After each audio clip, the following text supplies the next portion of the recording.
If you're new to my channel, please check out my other videos. And if you haven't already subscribed, please hit that subscribe button. Hey everyone, in this video, I'm going to be showing you a new filter that I'm going to be putting on here. And this is a Pentair Clean and Clear. I did a cartridge filter cleaning on this last spring, and I had mentioned in the video that I'm going to be replacing this. So I've got the new one, and I'll be right back with that, and I'll show you. Okay, so here is the new filter. And what I'm going to do here is I'm going to undo the unions right here, and I'm going to take this one out. But before I do it, I'm going to need to turn the pool off. This is really important. You're going to want to turn it off at the breaker. You open this, okay?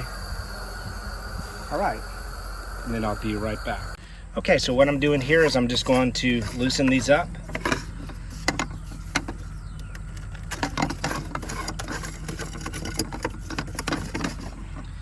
And then I'm going to drain it. There's a plug down here on the bottom.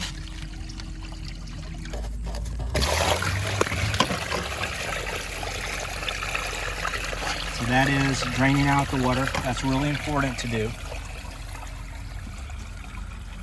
And if not, it's going to be very hard for me to move this. All right, so I'm going to get this other one lined up as soon as the water's out, and I'll be right back. So I noticed that the O-rings here are not really that good. So what I'm going to do is I'm going to go ahead and put some new ones on. And once this is tightened down on both of them, I may have to make some adjustments. We definitely don't want any leaks here.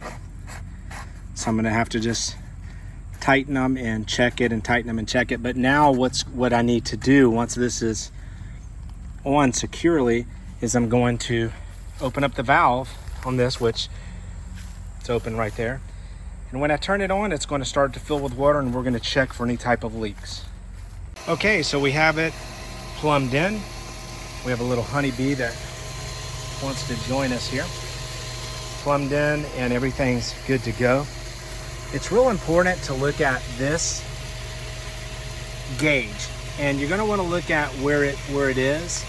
And so right now it's about 9 psi, maybe a little bit higher. I'm going to put start.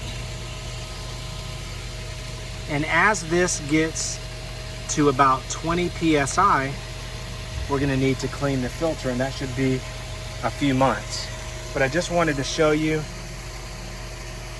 this is the process of replacing a Pentair Clean and Clear cartridge filter. It's pretty simple. All right, well, hope you like this video.